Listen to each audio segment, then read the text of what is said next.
Gentlemen, yeah.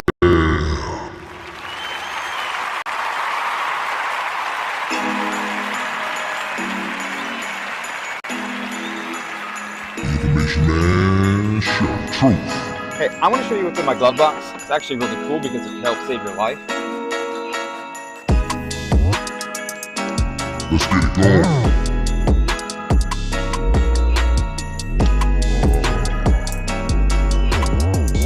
Ladies and gentlemen, New York City is where a black man can be choked. It's a damn shame. Only, and I mean only, in America, this can happen to a black man, a black woman, a black child.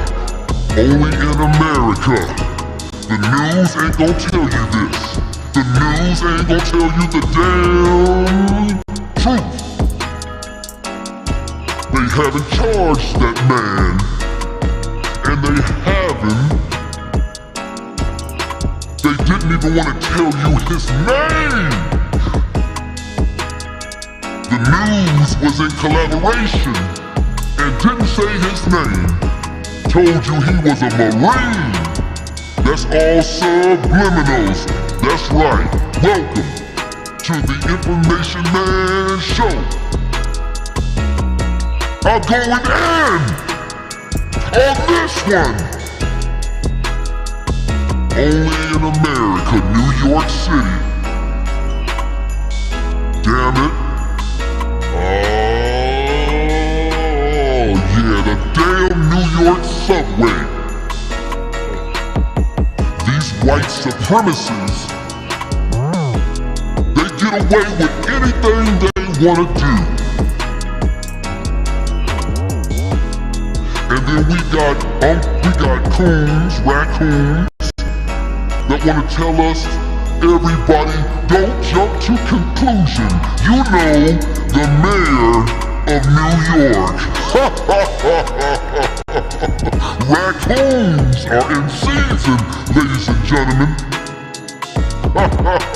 This is the Information Man Show.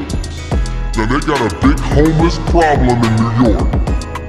While they're doing everything they can to take care of these damn migrants, they don't even take care of the black people.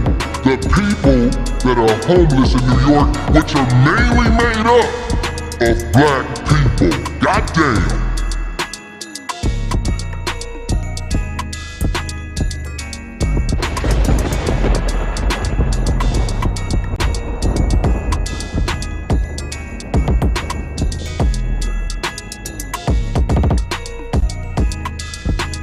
BS3 Network, changing the way you listen to podcasts. You are now tuned to BS3 Network.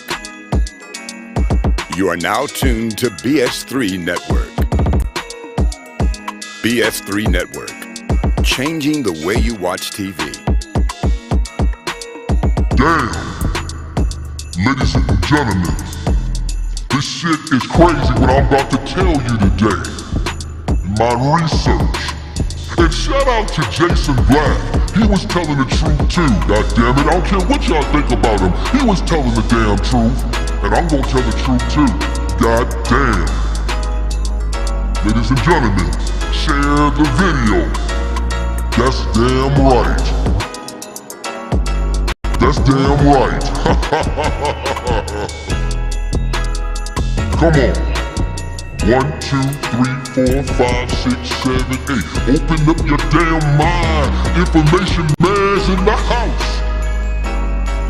YouTube. Y'all been spending all week listening to bullshit, but here comes real truth. Yeah, I'm not a YouTuber. I'm a content creator. Ha ha ha. Yeah.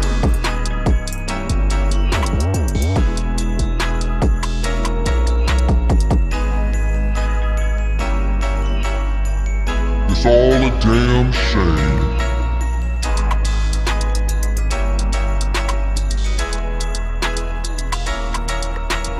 Tell the truth. Tell the truth.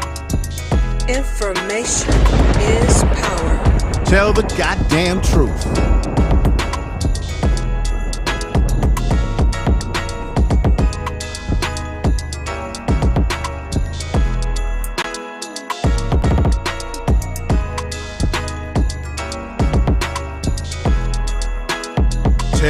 Tell the truth. Tell the truth.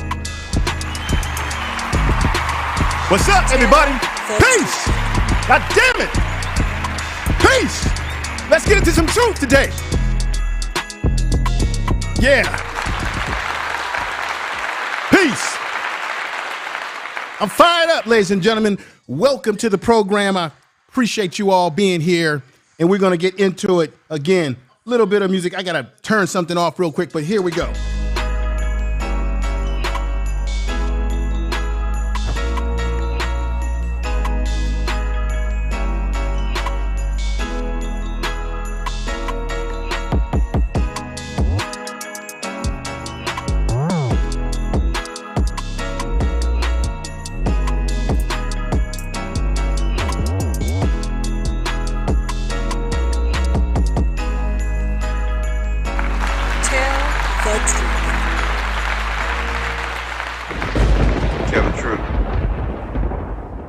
All right, everybody, I'm back.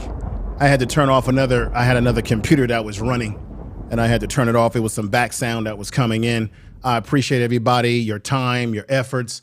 I need everybody on red alert on this one. I need you to share this video out. You know how YouTube is. They're not going to push this through the algorithms. They're going to suppress it because we're doing something that the news, matter of fact, we don't have real news in this country. I'm with Jason Black on this one as I was listening to his program on Saturday. It's obvious that the news, they collaborated as to tell you and me what this man's name was, Daniel Penny. They wanted to keep it all hush-hush. They knew more than what they were telling everybody. And you know how the story goes. You had a black man in Atlanta, Georgia. He had a meltdown and took lives. All of it was unfortunate. The minute that took place, we knew his full name. We knew his background, his occupation or no occupation. We knew everything about that cat in Atlanta, Georgia within the same damn day. This situation happened on a Monday. They didn't break any extra details as to who he was on a Friday. They kept using this term called he was a Marine. And I want to say something to you. Don't get caught in the subliminal, okay, of this situation. They're telling you that he was a Marine to give him a heroic status, to let you say, hey, he can't be a bad guy. And he's wanted by the damn community, as you can see there. He can't be a bad guy because he's a Marine. And when they keep pushing the ideology that he's a Marine to you, that's to let you know that what he did was okay. Because, see, he's a Marine, all you can be. He's a man who served his country. Therefore, he had to be doing something heroic. It had to be heroic. He couldn't possibly be doing something that was non-heroic. That's why they kept telling you in the news, and this is how the news cycle works, and this is how white supremacy news works, over and over and over again. Marine, 24-year-old Marine, but they did not want to tell you his name. Why would they not want to tell his name? He certainly choked this man. He certainly did the damn deed, but yet they didn't want to give us his name. They were hiding it and continuing to pepper us. This is your news outlets. There is no real news in America. This is why they're trying to stop us on social media, ladies and gentlemen. This is why we got to stop talking about low-hanging fruit on the YouTube streets. This is why we got to stop arguing with one another, fighting one another, and talking about issues that mean a nothing burger, nothing. They want us to talk garbage on YouTube. That's why every time black people fight each other on YouTube, the algorithms cranks it up, you get a lot of views. If you're talking something intelligent, you get no damn views. They don't want us having a voice because we're going to tell it the way the news is not going to tell it, because they're all a part of the same system of white folks that think they are superior to us, and they want to change, they want to manipulate the narrative.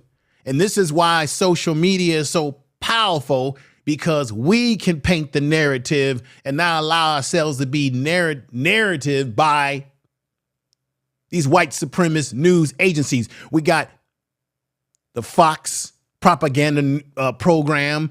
We got CNN that wants to be Fox now. CNN standing for see nothing, hear nothing, no report. CBS, ABC, every other white supremacy alphabet on news. The news is junk. They make it up as they go along. They're telling me and you he was a Marine over and over again. If y'all notice that, put some sevens in the chat room. This young man right here, and I want to say this too. I don't care what his criminal background is in terms of him having mental health, him maybe stealing.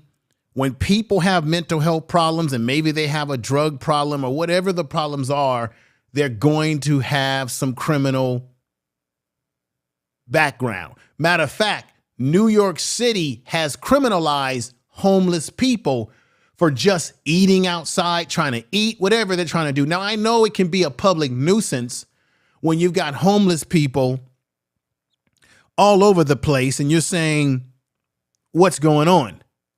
But before you jump over the homeless issue in New York, let's ponder something.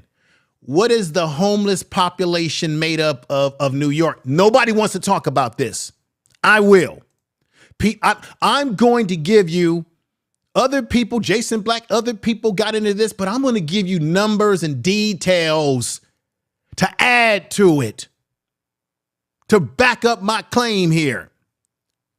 How many of you in the chat room put a 7 in the chat room?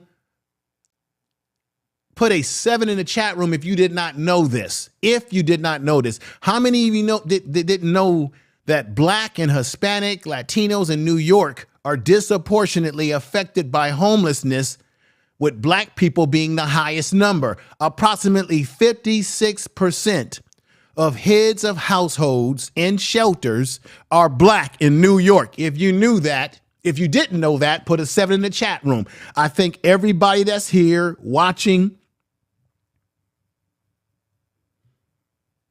don't be upset if I don't shout everybody out today constantly, because I need to stay on point, but I will recognize folks in the chat room because I appreciate you all that are here.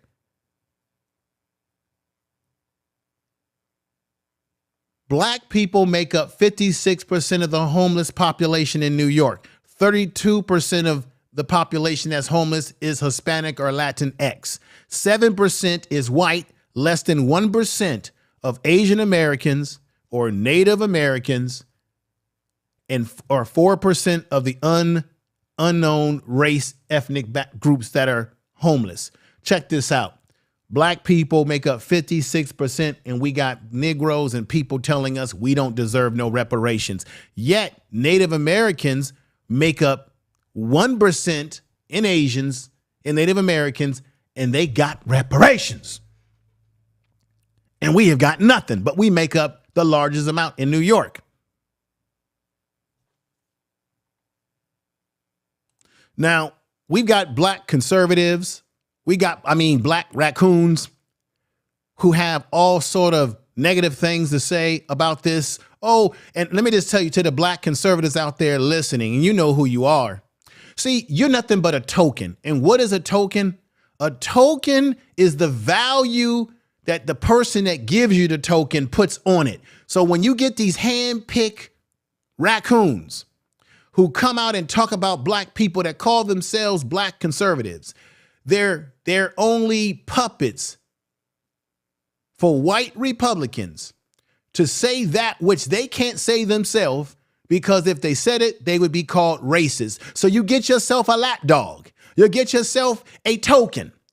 You let the token do all the talking, all the main nasty talking about black folks. And you reward that Negro by giving him a little position, pat him on the head, give him Miss Butter biscuits. Yes, indeed.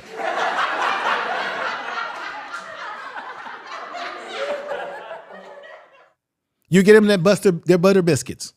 You handpick them. You give them a platform so that they can have a podcast and they can continue to talk about black people. What are black conservatives good for? They spend most of their time not talking about the issues, but talking about what's wrong with black America. You're nothing but a token and a lapdog. And this is how a token works. When that token, the person who gave you the token, no longer sees value in you, then they move on to the next token and they get rid of you. This is why you see black conservatives that come out of nowhere. They're all hyped up. And then when they're no longer useful, they get knocked to the side because that's exactly what you are. You're a token. Most black conservatives, even on YouTube, spend most of their time talking about what's wrong with black people, their own people, self-hate. They spend more time talking about that because that's all they're useful for. Case in point, let me show you something right here. And let me show you this right here, too. I got a lot to show you. How can anybody, the mayor of New York, how can anybody say that we need to wait? The evidence, Raccoon Adams, the evidence shows that he was choked. What are y'all investigating? It's obvious. Let me break something down. Let's break something down here. You see, the city of New York medical examiners found that the cause of the victim, Jordan Neely's death on this past Monday, was compression of the neck. You see that? That's compression of the neck. Let's go a little bit deeper. Compression of the neck to the point that what? They left him unconscious because he's not alive anymore. Damn it. To the point they had to bring in medical personnel. We're talking about on a New York City subway. That's what we're talking about.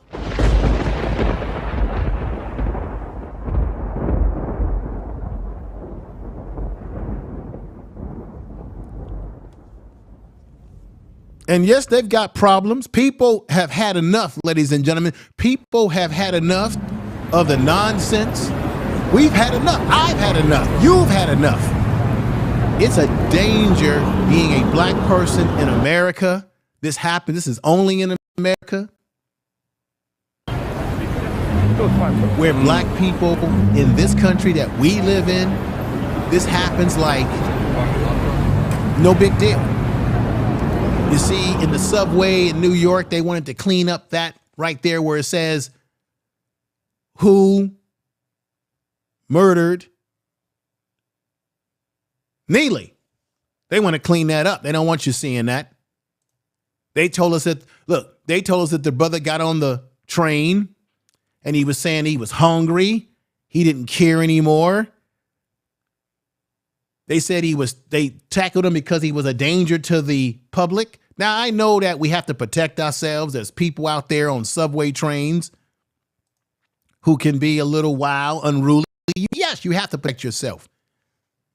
But if you notice, there was no report of anyone being injured at all by this brother. Meaning during his meltdown, emotional meltdown because he had mental illness, which we live in a country. I'm a rehab therapist. We live in a country where we're in denial of mental health problems. We live in a country where nobody cares about the mental health problems of the society and of black people. We live in a society where even black people themselves are in denial of mental health problems. Some of you out there listening may have mental health problems that you've been struggling with. There's nothing wrong. Get help. We've got black people who get on to YouTube and join panels and go off on other black people because they've got mental health problems. They bring their mental health problems, and it's a problem. But he did not attack anyone. There's no evidence or no eyewitness account that he put his hands on anybody. We know that he was a street performer, as they told us. Right here.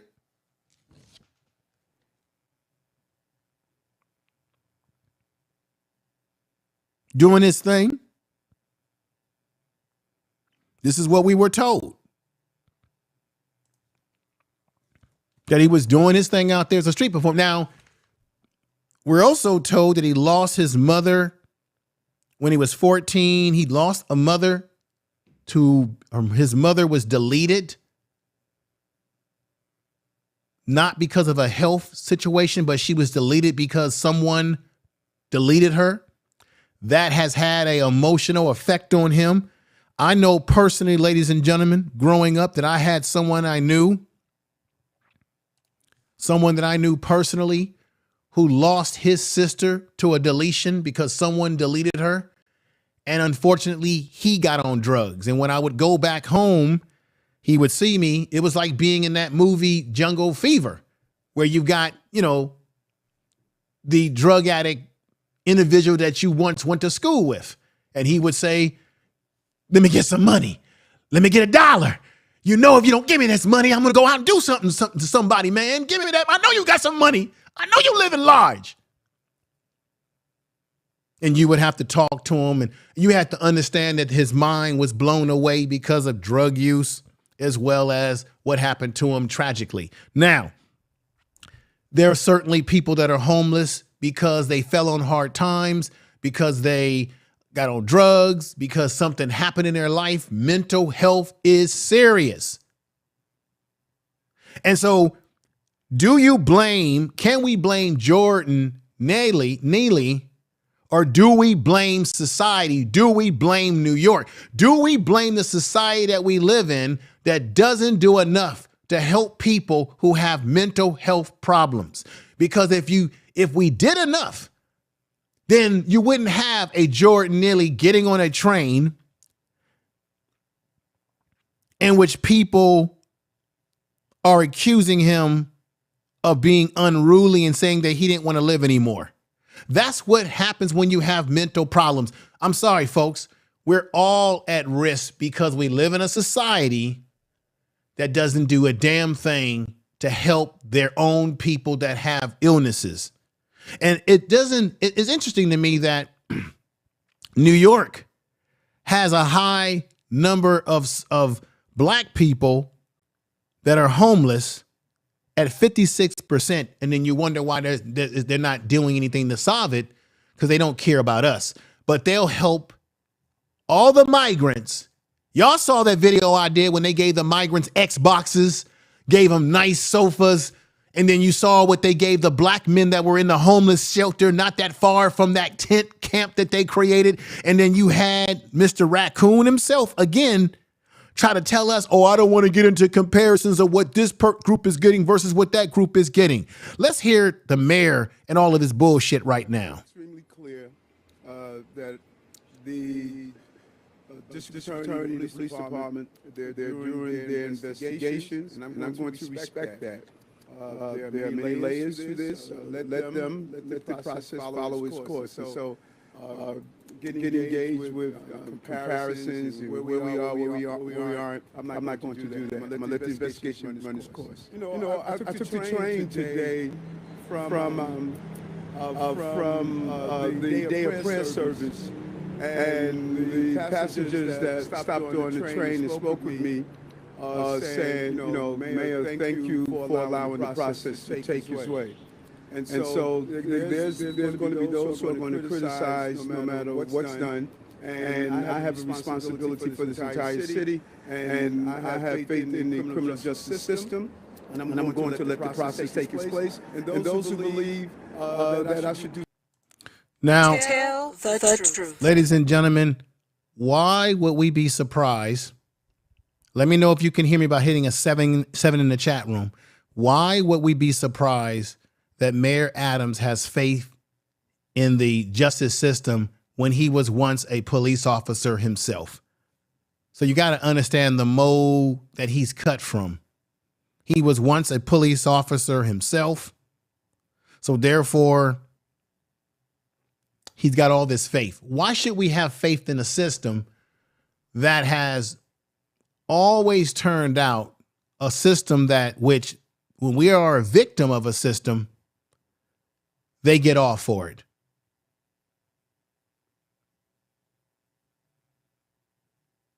He's telling black folks in New York to have faith in a justice system that has never given justice to the black folks that live in New York. And we live in a country where the justice system doesn't always go in our favor. You want to tell everybody, don't jump to conclusions when we can jump to all the damn conclusions that we want. We see exactly right there what took place. That's Daniel Penny choking him. The white boy that they didn't want to tell you his name or anything about him. They didn't want us to know anything about this guy. I'm going to tell you something about this guy because he's been exposed. You have to ask yourself, ladies and gentlemen, who is Jordan Neely killer? Daniel Penny. Daniel Penny is age 24 years. He was born July 1998 and is a former United States Marine who currently works as a sales associate in Long Island, New York. Penny is the one who killed an innocent Michael Jackson impersonator, in this case, Jordan Neely, who did suffer from mental health problems. Let's keep that in mind. He was living homeless, and you know it's expensive to live in New York. And the brother probably fell on some hard times. But this is the thing. There's one thing to restrain someone if you think they are a threat to the passengers, but it's another thing to actually take the man's life on a subway train, kill him while everybody's watching. Look at this right here. They're standing up watching this black man die. This is another disgrace. And I'll tell you who the character is on the right in a moment. You see the black man in the purple hoodie standing there watching as Jordan Neely is laying on the ground because they put hands on him, choked him to no longer being alive, to the point that you had to bring in the paramedics. You got the police officer in the NYPD doing what? Compressions. The mouth-to-mouth compressions. Life compressions to bring them back because of what they did. And the black man stands there watching them while they're looking at him on the ground. That shows you where we are today. And where is he at on the ground? Right there, ladies and gentlemen. Share the video on your Facebook, share the video on your Twitter, share this video when you can. If you got a cell phone, all you got to do is click the share button on your cell phone. If you got a desktop, look for the share button and share it if you can. If you are a content creator, share the video. Look at Jordan Neely laying there, lifeless. They had to bring in the emergency.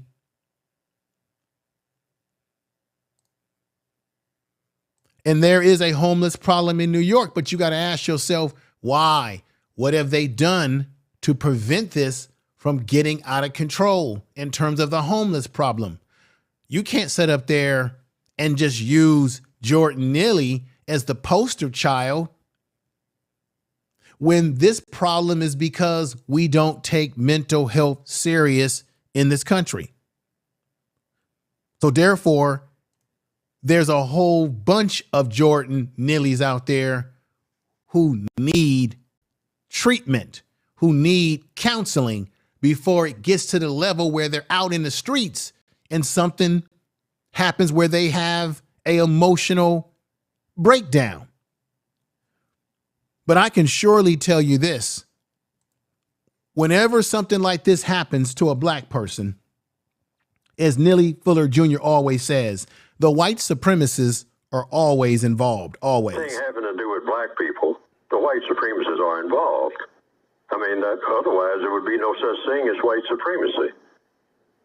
You know, if black people were just walking around, I mean, with nothing affecting them, you know, in economics, in education, in entertainment, any of the 9 areas of activity, labor, law, politics, religion, sex, war.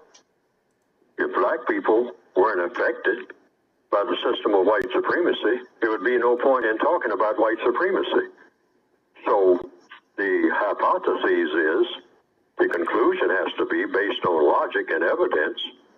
Everything that black people do, every move that they make anywhere on this planet called Earth, is dominated by the system of white supremacy. That's what it's designed to do. Dominate all of the affairs of people classified as non-white. Tell the truth. That is the truth, folks. Put a 7 in the chat room if you feel the same. We got to get those algorithms pumping up again. I'm going to read this to you again. The city medical examiner found the cause of the victim, Jordan Neely, Monday's death was compression of the neck. The findings is a critical piece of the investigation, as police said they were awaiting the results of the autopsy before determining if criminal charges should be filed. How could you not? Everybody has seen that video. How could you not determine that what he did was not criminal? There's one thing to restrain and another thing to take a man's life. Now, let me go on here. The determination came after friends, elected officers expressed outrage over the death, insisting that the homeless did not deserve to die or be deleted. Neely, 30 years old, was a familiar sight around town, performing in Times Square and on the subway. As you see him here in Times Square, as you see him here in the subway, and right here. And now his fate was that. Now, it was reported that he said that he didn't care if he lived, he was hungry. Once again, it's unfortunate that he was hungry. It's unfortunate that he was having mental health problems. It's unfortunate, but it's a byproduct that we're not doing anything about these problems in this society. I don't blame, and you've got Negroes on YouTube that are blaming him. Any black person that's blaming him is a raccoon in my book. You're a raccoon, and I'll tell you that in your face. I'll tell you that right now on this YouTube channel. I don't care. You're going to have the usual black conservatives. Oh, well, he had a criminal past. Oh, nobody deserves to have themselves choked out like that. And there is no report of him putting his hands on anybody that day. He might have exchanged some words, but there was no report or a eyewitness or a victim who's come forward and says that Jordan Neely put his hands on me. Jordan Neely punched me. Now, he might have gotten into scuffles in the past with people, but that ain't got nothing to do with the fact that he was deleted and that the police, the city of New York, and the media around America failed to give you more vital information about this Daniel Penny character because he's white. If he had been black, and choked out and deleted a white man, we would know everything about him, to whether he has a Boy Scout membership, whether he's got a library card, we would know everything. All they kept telling us is that Daniel Penny was a Marine. They keep repeating that to give him cover, to reinforce in your mind, oh, he's a Marine, so that means he's a soldier. He knows what he's doing. He was being heroic. He was trying to protect the community because Marines are there to protect us. They're leaning on his military affiliation to make you and me think that it was okay what he did because he's a Marine. They didn't tell us where he works. They didn't tell you any details about his background, whether he's college educated or not. They didn't tell you anything about whether he's got bad credit, good credit. They didn't tell you anything about this man's background in details. But you know every damn thing about Jordan Neely.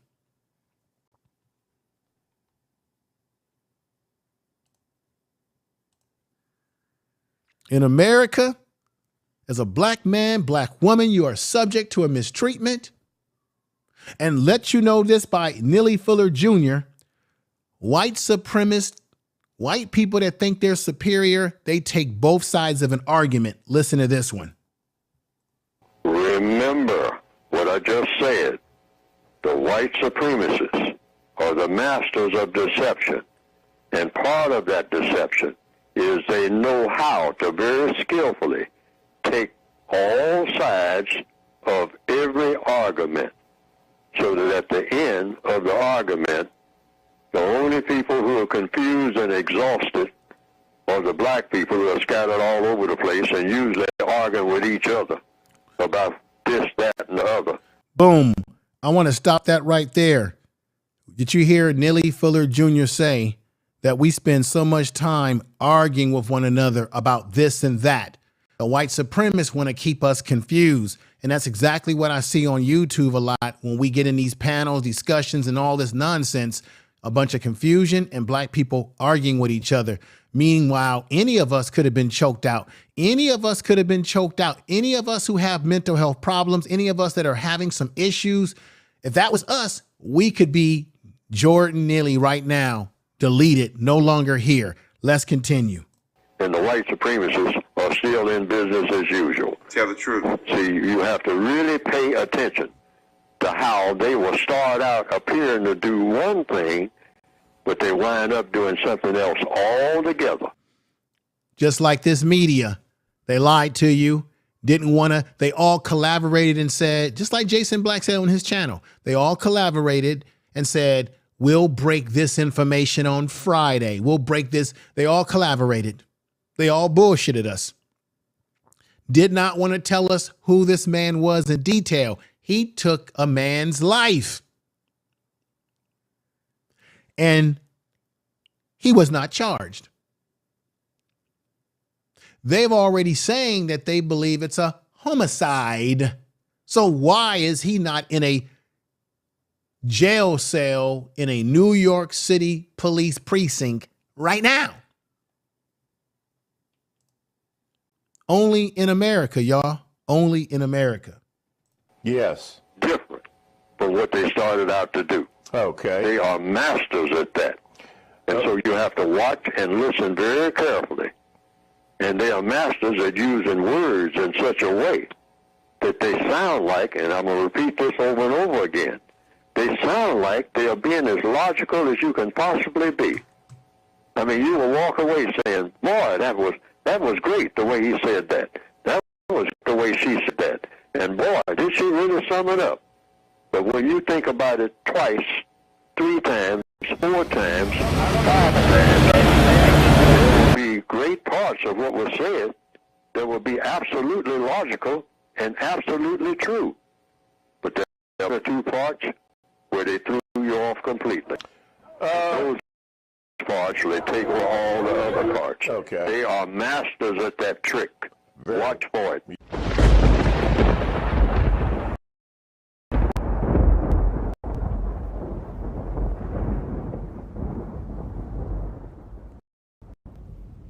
Ladies and gentlemen, did you hear what Neely Fuller Jr. says? Masters at a trick. masters the trade. Keep that in mind. Keep that in mind. People are pissed off. They're not happy, as you can see there.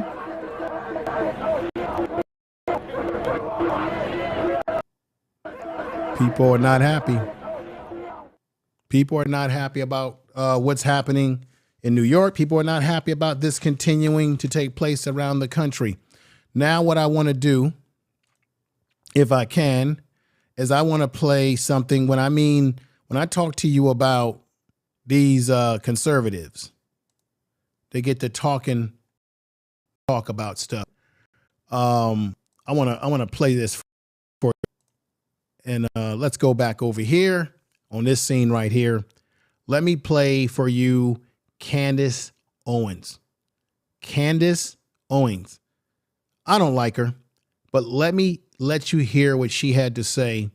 She basically pissed all over Jordan Neely, his memory, his everything. And this is what black conservatives like her do. Now, she's going to tell you that she lived in New York for 7 years.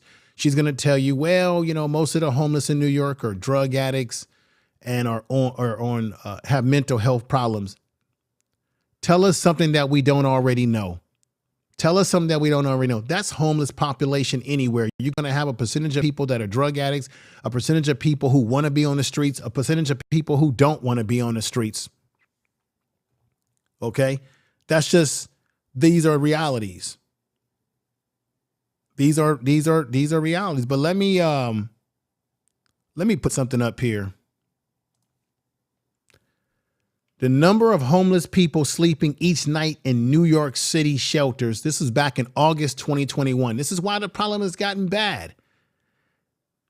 18,357 people make up adults that are in shelters in New York, shelters.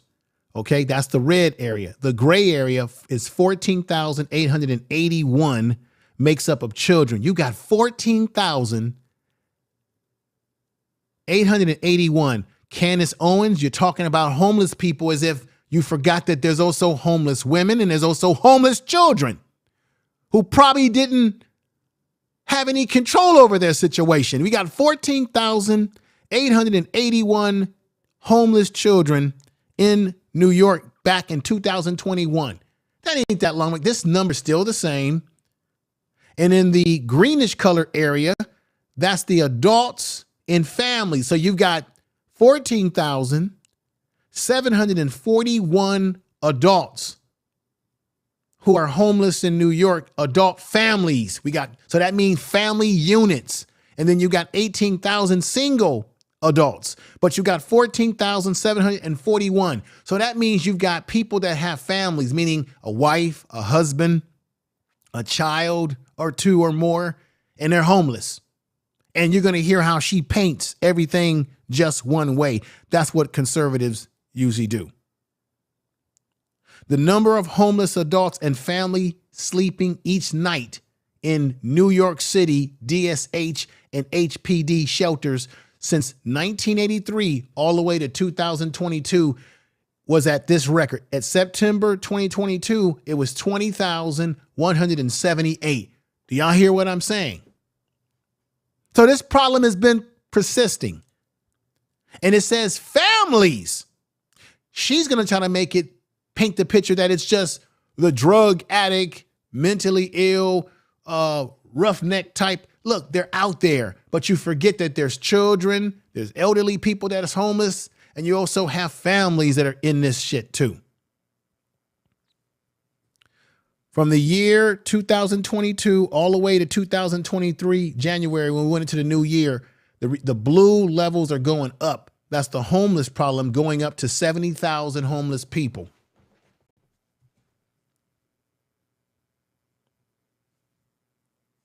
Let me go ahead and show you the video with Candace Owens so that you can all hear her. So I wanted to preface that because she's going to make all homeless people just be one way when there's all different types of homeless people. There's families, there's single people that have no family that are homeless. There are black people that make up 56% of the homeless people. 32% is made up of Latinos, 7% is made up of white people, and about 1% made up of Asians and Native Americans in New York. But let's hear what she has to say. Because I'm not very compassionate about Jordan Neely, and that shouldn't surprise you. And so we're going to talk about that today. We're going to talk about why it is that we suddenly exist in a society where mentally well people are being told that they need to yield to mentally ill. When a crazy person enters and says that they don't care what happens to them. It's terrifying. It's absolutely terrifying. I've been in those circumstances. When you I just want to say to everybody in the chat room and everyone listening, have you ever experienced someone telling you to yield to a mentally ill homeless person? People that live in this society that's not homeless, we pretty much do whatever the hell we want. We go where we want to go, right? I don't see anyone accommodating homeless and mentally ill people over people that's not in that situation. Do you? Just a thought. But let's go back to it. confront somebody, when you are confronted from somebody who is a crazy person on the subways. As you know, I lived in New York City for 7 years, and you don't know what they're going to do next. Now, before we get into more Jordan Neely story, let me tell you that the idea that homeless people are just suffering and all they want is some food is complete and utter bull. Okay. In these circumstances, 9 out of 10 times you are dealing with individuals that are drug-addled maniacs. Okay. Like I said before, of course, she acts like she's saying something that's revelational. Of course, there are people who have mental health problems and are people that are drug addicts. That's a fact. And then there are people that are not. Candace Owens. And end up in the streets because they just couldn't pay their rent. Typically, they ended up in the streets because, as I said, they have a steep history of mental illness. They've been on drugs. They were. So who do you blame that on? So you have to say, why don't we as a society spend more time paying more attention to dealing with people with mental health so that you don't have a situation where you're on a subway train or anywhere in society where someone has a meltdown that's mentally ill because they're untreated. I work in mental health. There's a lot of people that are going untreated. And sometimes they can't get treatment when they want it because we're not funding it enough. Let's continue. Willing to see intervention on A&E, right? They were willing to abandon their family and their friends for the next hit. That is the average homeless person in New York City. They're not somebody to. Although A&E is a powerful show that shows you these sort of things that she speaks of, A&E is a small percentage of the homeless population that they're showing. A&E is a TV show, Candace Owens. They need to get ratings. So they're going to always show you the most outrageous people that are homeless who don't want no help, that are drug addicts, because that's better for television ratings. So they're going to always show you the worst of the worst because it's television.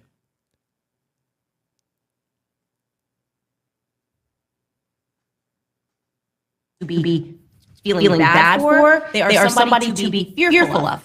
That is the truth. That is the truth that the Democrats on the left do not want you to acknowledge because it's coddle culture. Want you to feel bad every time you see a maniac that is threatening to harm you. So a man who was a... Let's just get this right. There was no witness account of him putting hands on anybody. There was witness account by one person who came along, a Hispanic guy who came out of the blue and said that he was saying that he was hungry, that he didn't care if he lived or died. He didn't care if he went to prison. That's what he said in his mental health meltdown he was having an emotional meltdown. But there is no reports that anyone on that train got punched, attacked, spit on, or anything. But we do know one thing that's a common denominator, which is that he is no longer with us because this guy right here, Daniel Penny, choked him out. Now that we do know. Candace Owens. Let's continue. off-duty journalist, his name is Juan Vasquez, recounts exactly what took place as he was on the subway. Before you hear from Juan Vasquez, everybody, I want you to ponder this thought. Why is he the only person who claims that he was on that train?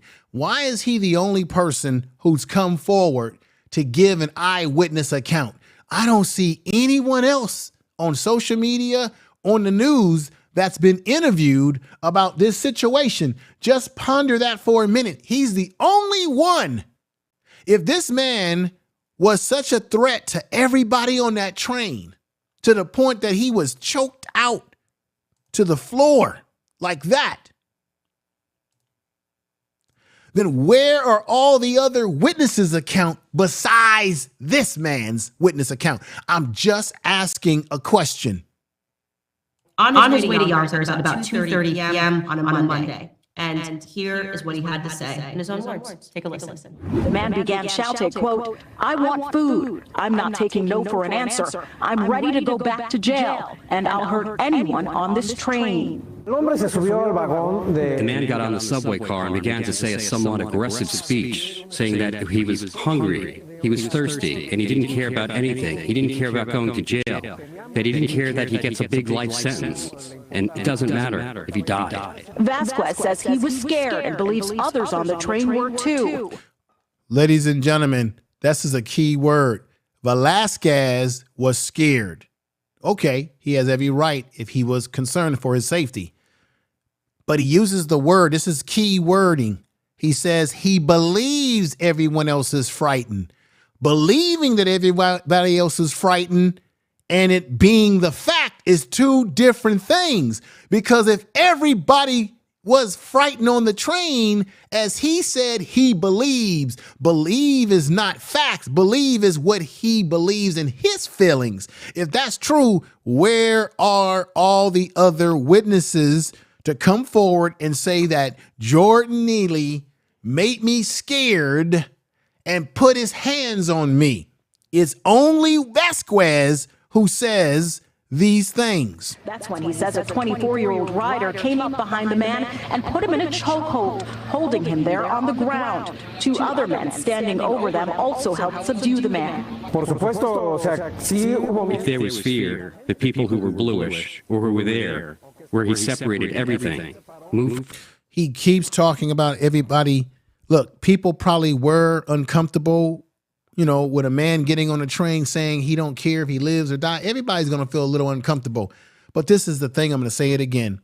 He said he believes. Believing and knowing is two damn different things. You don't know what's in the minds of other people unless he talked to them. Now, why is he the only one that's getting camera time? Where are all the other people who should be getting camera time to tell their story? If y'all get where I'm coming from with my premise, put a 7 in the chat room. Because there is no eyewitness account that's come forward that says that Jordan Neely put his hands on anybody physically. That's the key. I stayed sitting in my place because it was a little further away. But obviously those moments, well, one thinks fear, one thinks he may be armed. He says that chokehold lasted about 15 minutes, even with the train stopped at one point at the Broadway Lafayette station and the doors open. Well, most of the people left. If they open the door, the train separates and it leaves. Almost all the people just stayed. The ones who were there on the floor fighting, a couple who was standing in front of them stayed. Vasquez says no one thought the man would die, even after he went limp. EMS arrived and performed CPR, but he could not be revived. I think no one thought that he was in a risky situation because he was defending himself all the time. All the time he moved, he tried to remove his arm, and then when they had it on his side, he kept kicking. So he thought that he's defending himself. So he said, quote, "I'll hurt anyone on this train," according to Juan Vasquez, who was there. "I will hurt." Ladies and gentlemen, and nobody got hurt because there was no report that he actually hurt anybody. So when you have black conservatives like a Candace Owens. She's simply accentuating the situation because she's got a goofy show called on Daily Wire. So she's doing the same thing that the regular mainstream media is doing, which is over pushing the envelope with her opinion when she's speaking as if he actually put his hands on people when he didn't. Now, even if he said the things that they said he said, that still doesn't mean that you restrain a man and then you turn around in the midst of restraining him, you delete him. That's the point.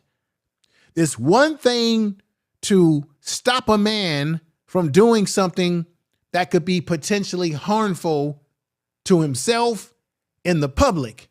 But it's another thing when you restrain him in such a way that you take his life. You put him in a choke and cut off the air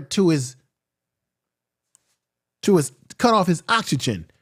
The medical examiners found that the cause of the victim, Jordan Neely's death on Monday, was compression of his neck. The compression on his neck that you see right here, which ultimately led to this situation, which ultimately led to them standing over him after they did the deed.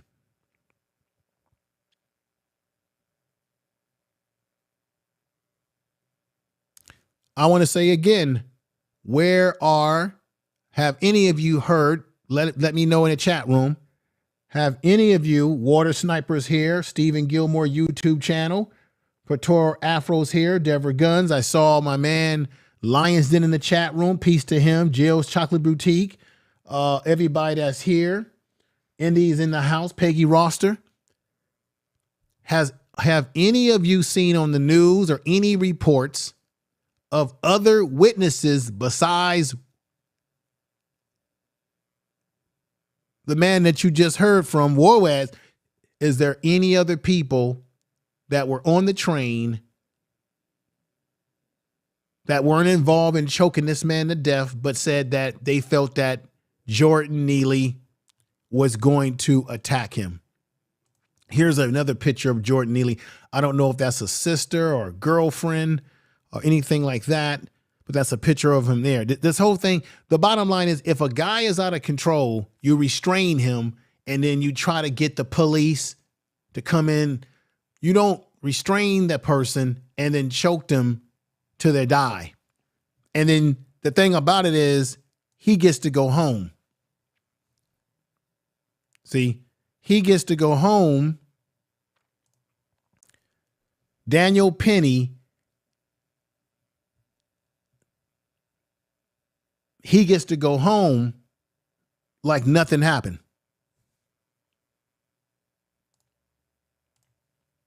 Daniel Penny identifies as the man who choked Jordan Neely to death. Live update. Daniel Penny, a 24-year-old Marine Corps veteran from Queens, has been publicly identified as the man who killed Jordan Neely after placing him in a lethal chokehold. Another thing I need to let you all remember this too. Remember this too, folks. It is illegal. It is illegal to perform any chokeholds in New York City. Remember Eric Garner when he got choked by the New York police? Come to find out, they said that that was an illegal procedure by the police, that they had outlawed chokeholds in New York. So he should be charged on that alone. They should have arrested him on the fact that, one, he ain't a police officer, and two, he employed, and even the police officers can't use chokeholds. But here you got a person who's not a police officer. See, has anybody said that? Has anybody said this to you? You got a man who's not a police officer.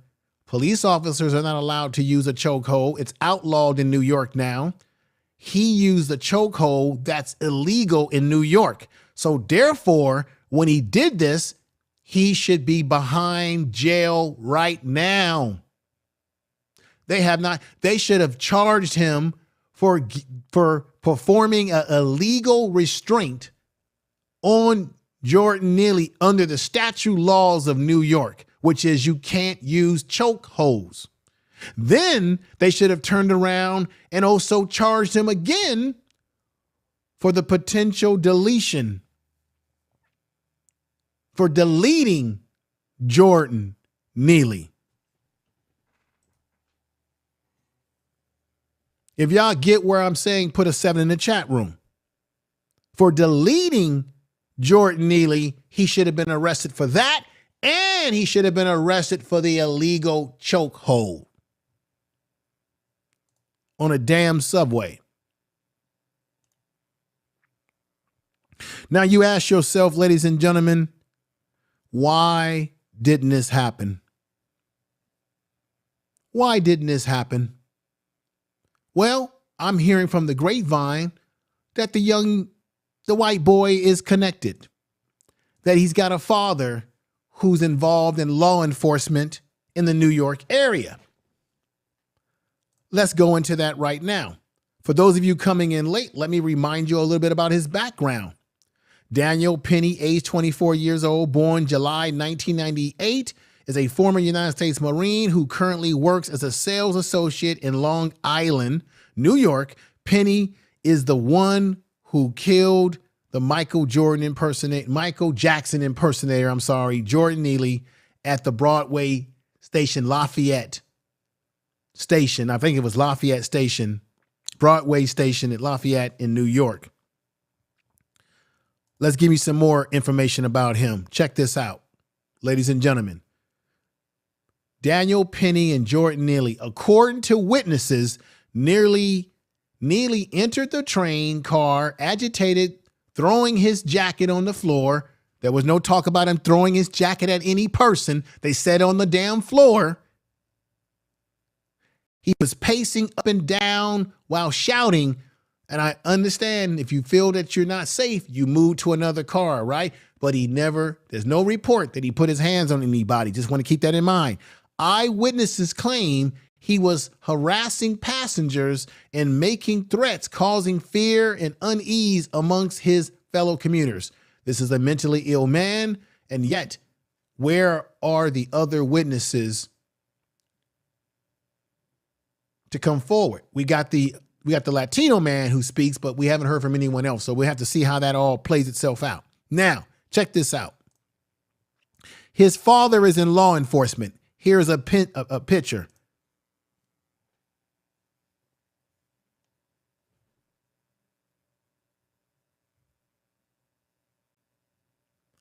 Colonel Chief Inspector at New York State Police, retired.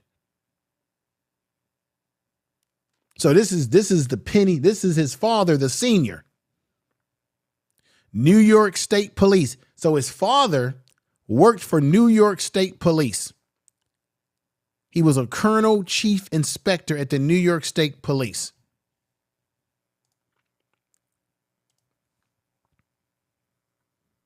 New York State Police Internal Affairs Superintendent.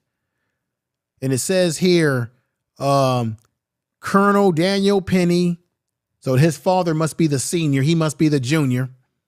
Lieutenant Colonel. His father is to the left side, in the middle between the woman and the man who has the white shirt with tie on the left side. That's his father. People are thinking that maybe, just maybe, the reason why he didn't get arrested soon as we feel he should have been arrested. This is just speculation. This is speculation. This is allegedly. This is alleged. This is alleged. That is it because that his father is connected to the New York policing community? And is that the reason why this white boy didn't get demonized? Because maybe the law enforcement in New York are familiar with his father? Could that be what's going on here, folks? It's just a thought. Yes, that's right, Golden Melanin. This could be George Zimmerman all over again. This could be a George Zimmerman all over again. And guess what? There's no guarantee, ladies and gentlemen. There's no guarantee that Jordan Neely is going to get justice or his family. There's no guarantee. Tell the truth. Because this can go to trial. And if you get some witnesses that come out of the woodworks that speak out and say, oh yeah, I was frightened. I was this. This is my prediction. I think that this kid, this boy, this white boy, Daniel, this man, Daniel Penny, is going to get off because they're going to use Jordan Neely's background and run-ins with the police, his mental illness, and all the other things that they're going to. And this is another thing. By default, when you are a black man, you're already been demonized. When you are a black man, you're already seen as a threat to society. And they usually define us as the big black man, the big boogie man. He's black, which means if he's black, he's dangerous. That's the code word. If you're black, that means you're dangerous. And you should be handled like an animal. You should be choked. You should be harmed. You should be deleted. Because once again, he was a black man. He was loud. He was scary. He was big. He was brutal. And when you're like that, you automatically become a threat. That's just the truth. Tell the truth. In the way our society works today. How many of you believe in the chat room by hitting a 7 that his father allegedly being a New York State police officer retired he may be a known entity in New York within the policing community, that could be the reason why they're going a little bit conservative on his boy. How many of you believe that? You know, this is New York. Just as corrupt as any major city in the United States. All type of corruption, all type of backroom deals. Let me bring something else to your attention. There's some politics involved in this. And once again, the community says, we want this guy. We want to get our hands on this guy. He's wanted, ladies and gentlemen.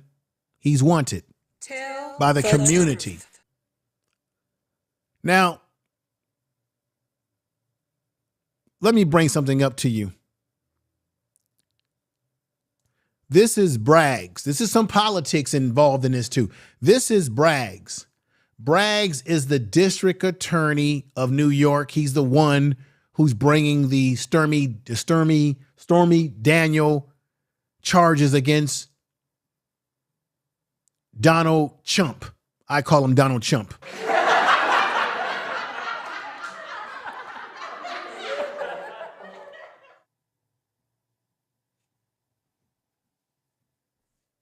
This guy right here is Thomas Kenneth. There's some politics involved in this, folks.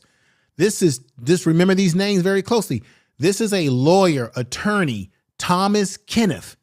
He is the attorney for Daniel Penny. There's a connection here. He's also a Republican, a conservative. So he's going to be representing Daniel Penny, who has a father who's got a law enforcement background. And he hires Thomas, attorney at law, Thomas Kenneth. What is the connection between Thomas Kenneth and attorney at law, Brother Braggs? Back in 2021, Thomas Kenneth was running for district attorney of New York against Braggs, a Republican. He wanted the seat that Braggs is in. The white man wants his the power that he has. And so he's the one, you see him on this picture right here. That's the same lawyer to the right, folks. Examine the thumbnail.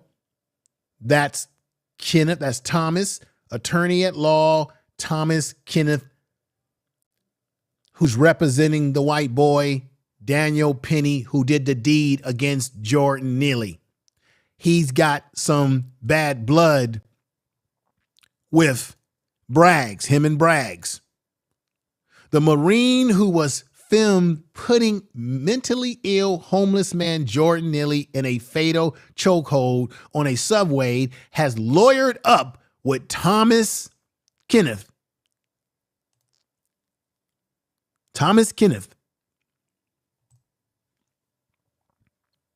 hired a Manhattan district attorney, Alvin Bragg's former rival, to represent him. This was reported in the Post, ladies and gentlemen. The man who choked hold Jordan Neely, whose name has not been released. So they didn't release his name, remember, but we know his name is Daniel Penny now.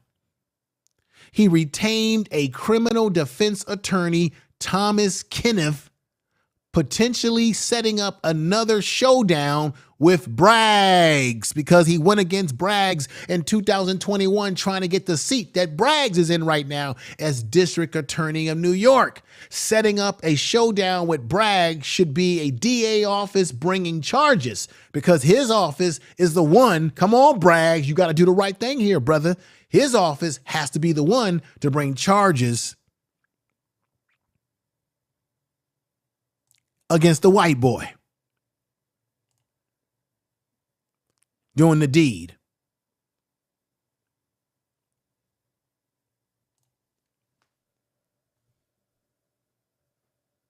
Kenneth, a Republican notable, lost. A Republican who lost to Braggs, his Democratic counterpart, that's Braggs, in a race for Manhattan DA in 2021. And Kenneth lost, y'all. The Iran war veteran, talking about this man who killed Jordan Neely, the Iraq war veteran and major in the Army National Guard, a former Westchester. Now look. It's not talking about Daniel Penny. Daniel Penny is a Marine, but this is the background. See, there's also a military connection here. See, it's this man, the attorney Thomas Kenneth, who has a background as a veteran in the Iraq war. As a veteran, I want to get this correct here. That's why I'm taking my words back and trying to get this correct. He's a major in the Army National Guard and a former Westchester prosecutor and founding partner of his law firm. He did not want to comment on his new client this past Thursday, ladies and gentlemen. His client, identified by police sources as a 24-year-old from Queens, was taken into custody after Monday deadly encounter, but was released. Check this out. As we already know, ladies and gentlemen, he was released without any charges. Now, you know, as well as I know,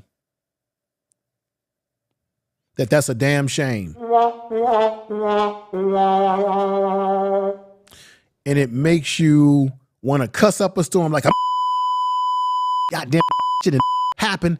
He should have been, but you know, when you take a life, charge you. God.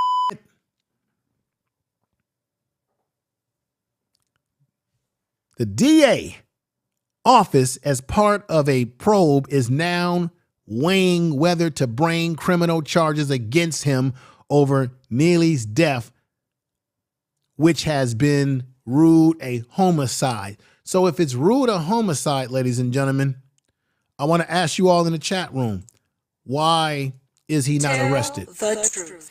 Why is he not arrested if it's rude or homicide? Shouldn't he be arrested?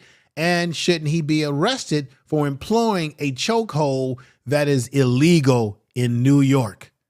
Check out the laws. I really appreciate everyone here today listening. Another thing that I want to remind you all of is about mental health and how important that is.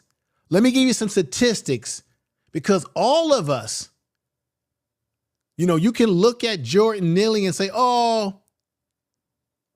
that's just too bad for him. He got the dude had problems. We're all can have these problems. Let me show you why we all can have these problems if you don't already have these problems now. In the year 2020 to February 21, the CDC described an increase in the proportion of adults reporting recent symptoms of anxiety or depression from 36.4% to 41.5%. Okay, that's just back in 2020 and 2021, ladies and gentlemen. So mental health is a problem in this country. Let's go back over here. Approximately 9.5% of American adults age 18 and over will suffer from a depressive illness. Major depressive, bipolar disorders.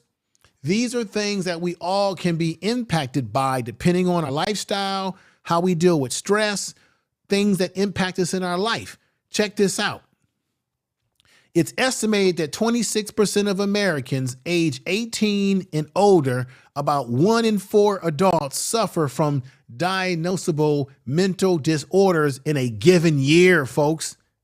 So this thing is bigger than we think.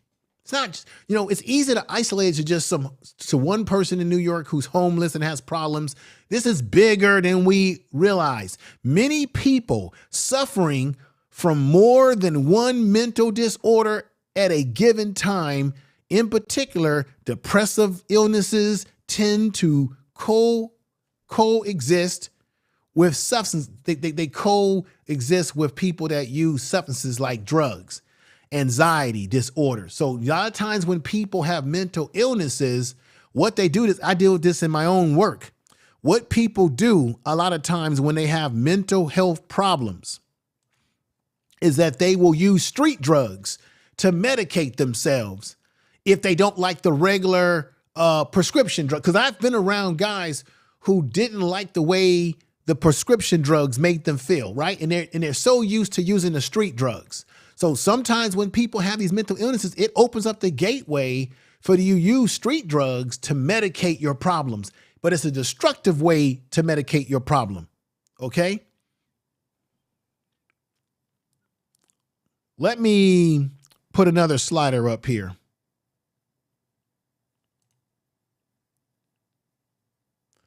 Check this out.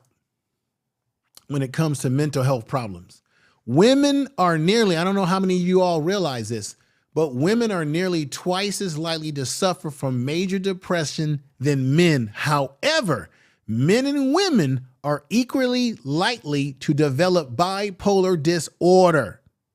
So I just wanted to lay out that framework when it comes to homelessness. You say, what are the solutions? Well, 90% of the people in New York support providing supportive services, including career counseling and helping maintaining housing for families leaving homeless shelters so that they do not need to return. 80% support increasing the value of rent vouchers that some homeless families receive, help pay parts of the rent for an apartment or a home. 87% of people support providing access to subsidized child care for homeless and formerly homeless young children. 79% support. See, this is the thing that Black conservatives don't do. They don't give you a solution to a problem. They just talk about a problem. Then they point a finger at Black people and blame us for the problem, but they never give you a solution. They're not solution-based. They're just complain-based. 79% support requiring new housing developments to set aside certain number of apartments specifically for homeless families. 87% support providing tax incentives for employees who train and hire homeless and formerly homeless parents. If you do these things in record numbers, instead of giving all that damn money to the Ukraine, all that damn money they giving to them people over there in the Ukraine to fight that war, all that damn money that the government, Joe Biden's been given, just think what that money could do to help our homeless population in this country, help people in general. It could change everything. 70% support creating additional 90 homeless shelters throughout the city. Now, let me tell you something that's going to blow you away. I didn't realize this. In this chart, it says here, cities decide how many to shelter and how many to house. The blue is how many they shelter. The green is how many they don't shelter. San Francisco is the worst. California is the worst. This is what we do in California. Damn it, this is crazy. This is crazy. This is what we do in California, ladies and gentlemen, where I live. In California, we refuse to build more shelters. So therefore, by default of not having more shelter programs, we've got more people on the streets in California. Check this out. California, San Francisco, for exactly 334 people are in shelters. 587 people are unsheltered because in California, we refuse to build shelters or programs for people. Now, believe it or not, I was shocked by this. New York actually has more shelters than San Francisco, or the state of New York has got more shelters. 841 people are sheltered, while 44 people are unsheltered. They got a rule in New York where if you're homeless, you must use their shelter programs. They literally sort of make you use their shelter programs.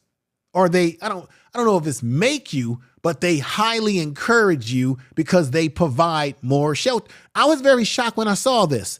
Los Angeles, 461 people unsheltered, 176 people are in shelters. San Francisco is the worst. That's why they're having an epidemic. California is the worst across the board. San Diego, Denver, 52 are unsheltered, but 152 are sheltered. So you got Phoenix, you got Miami. California, particularly San Francisco and LA, are the worst. New York, by far, believe it or not, don't listen to the bullshit. I'm giving you data here. In New York, they actually have 841 people that are housed in shelter. It doesn't mean that they're solving the homeless problem because you still have people that have to leave the shelter after a certain amount of days in the shelter, certain amount of months, right? But that's interesting. This chart was created by HUD, which is a housing program. You've heard of HUD. This is from 2020. I'm sure the numbers have changed just slightly up to today. So I just wanted to lay you some facts and some figures, because oftentimes when we talk about these things and we have people like the Candace Owens and people talk about this, they don't give you any facts. They don't give you any figures. They don't give you any studies. They just talking from their own mind and making up their own things as they go along. So I just wanted to lay that out on everybody's lap today. I hope that you got something out of the program.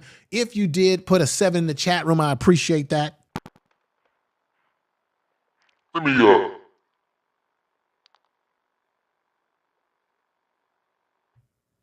me turn this over here, and thank you.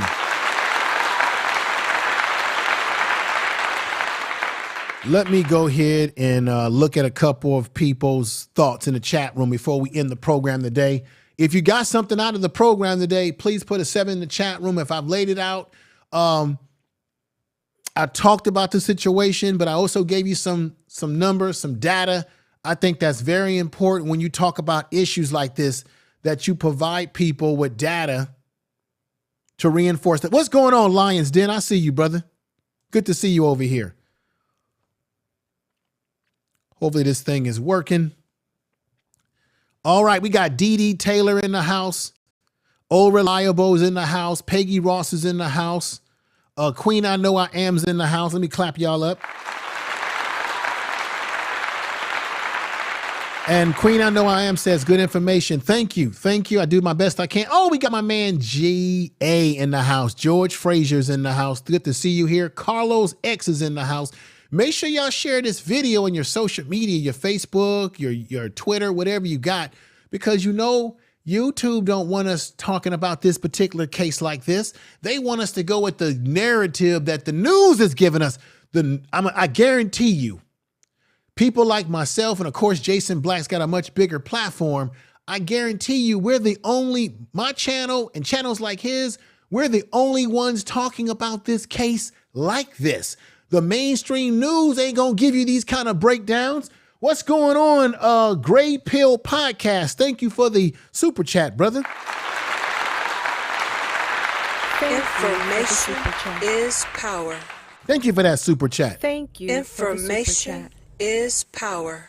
Let's go over to Just Alicia. She's in Chicago. Good to see you here. She says, I'm going to replay from the very beginning at the end. Thank you. Thank you. I appreciate it. I'm glad that you're over here. We got my man Crown in the house. What's going on? King, Lion, Crown, what's going on? Good to see you over here. We got Reese from Philly. We got my man Reese from Philly in the house. And then we got Jill's Chocolate Boutique saying, what's up to real Aaron Collins? We got Mike B in the house saying, for those who are looking for tiny homes, look up a guy named Booger T. Washington, Tiny Homes on YouTube. I hope he can come to LA. Man, I'm so glad that you said that, Mike B. Now you're going to have me looking at that YouTube channel. Now when this is over, I'm going to look up, you said his name is Booger T. Washington, Tiny Homes. I'm going to look that up. Yalfi's in the house. What's going on, beautiful sister here? Beautiful sister, beautiful head wrap and everything. I love it. Thank you for the generous donation. Yeah, I want to say thank anyone who donated. I appreciate that. Y'all know how I get down. I don't set up here and tell you, gimme. I simply do the content. If you like what I'm doing and you want to donate however you want to or not, I appreciate you either way. Deborah Guns just gave me a beautiful super chat. Let me put her on the screen, and I'm gonna play some super chat music near the end, folks, because I want to hear what y'all saying in the chat room. I know I've been chomping a lot at the beginning. Deborah Guns says, information man, thank you. She gave me a $10 super chat. Thank you for the super chat. Thank you for the super chat. We got my man CBN Tech Talks in the house saying, great show tonight. Thank you, my brother. Thank you. We got, I'm trying to acknowledge everybody. We got my man, Narratives and Dialogue. So you are correct. Thank you. Narratives and Dialogue. And we got my man, we got Cat PY2 in the house. Blessing the channel with a super chat. Let me pull him up in just a moment here. Lions Den AKA says, YouTube trolls are trying to stop me from telling this story, but it isn't working. Right, and it shouldn't work, Lions Den. We got my man Stephen Gilmore YouTube channel. Check him out. Check out Lions Den. He got a YouTube channel. Write each other's names down and subscribe to each other's channel.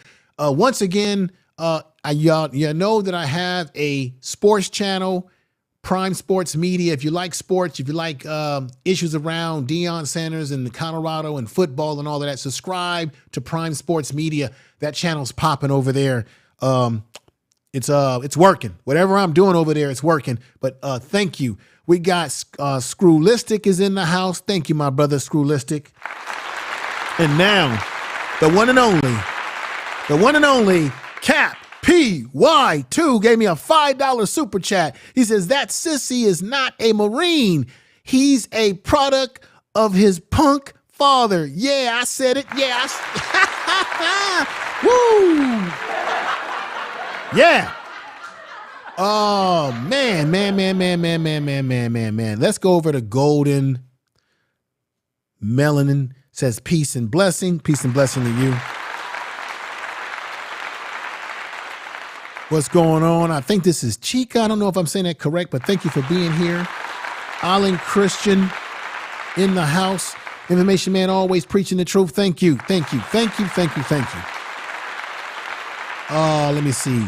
Narratives and Dialogue says this. Information Man Show, they stopped me from the Trey Nichols story, and it should have way more. Yeah, this is what happens. When you do these kind of videos, when you do these type of videos, and you do what we call controversial videos, or you do what we call variety programming, where you talk about different issues, the YouTube algorithms don't like it. And it takes longer for your channel to grow because they're not going to push it. The way YouTube works is they look for an audience to watch your videos. But if they don't want a larger audience to hear what you've got to say because they don't like the narrative that you're talking about, they'll only send the video to a small number of people. So maybe your subscribers, some of them, but not all of them, will get it. This is why you don't always get my notifications. And then when the video is pushed out there, they're only going to push it to a certain amount of people because they don't want your message to spread. Therefore, if your message spread, your channel grows, more people discover you, and the bigger your channel becomes. Which is why myself and other people like me always tell you to share the video, because we can't rely on the YouTube algorithms to give us a break. Now, my sports channel, when I drop videos over there, I'm getting more views on that channel. Why? Because I'm not talking about subject matter that's threatening, right? I'm not saying anything controversy. I'm not talking about politics. I'm not talking about race or any of that. I'm just talking about football, college football, stuff like that. So the algorithms, they like that. And so those videos can get more views. You just go over to my channel and you can look at the numbers I'm getting over there. And check this out. I'm not even going live over there. I'm just uploading videos and they're getting views. And I'm getting subscribed. So, because when you niche down to a particular subject like sports, and it's not controversial, then the YouTube will promote that. This type of subject matter, they're not going to promote because I'm not giving a friendly mainstream news perspective. And they don't like that. That's the truth. Tell the truth. Let me see. That's just the facts. Because I know for a fact this channel, I should have 20,000 subs. I should have 30,000. I should have 30,000 subs, 50,000 subs. But they're not going to allow that. Look, Jason Black has 69,000 subs. You got people on YouTube who got more subs than him. I know why he has those subs. I know why he's at 69,000 and he hasn't gotten to 100,000, because YouTube, like it does other channels like his, suppress your numbers. Now, he has a lot of people watching him when he goes live, but it's funny how YouTube can still suppress you even if you got some numbers on your channel. So I want y'all to realize that when you look at my channel, there's a reason why goofy things happen like they happen over here in anybody else's channels who do this type of content.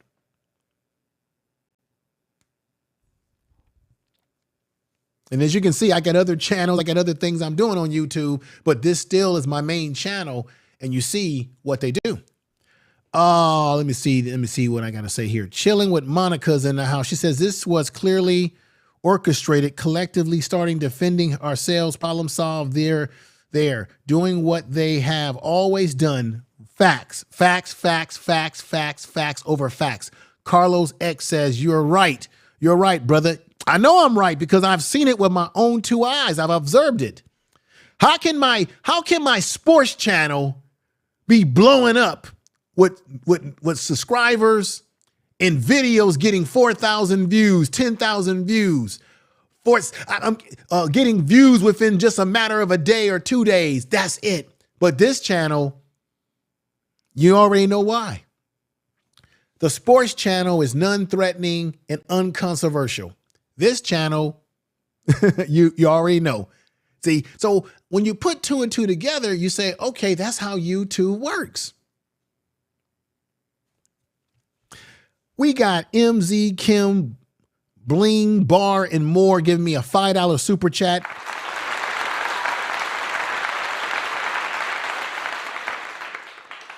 Thank you. She says, keep us completely aware. Look, everybody, ladies in particular, if you like jewelry, you like beautiful necklaces and bracelets, please subscribe to this sister's channel because she does a great job of presenting you a professional way of promoting jewelry that you might want to buy. So when you look at TV programs where they present the jewelry and everything like that, she does the same thing. Also, Just Alicia from Chicago, who's in there, she also sells women's products, beauty products. She has something beautiful going on as well. So check her out. Support Black businesses, support Black women, support Black men. We need to support each other, period. We got the Feminine Melanin University in the house. Let me give you a clap.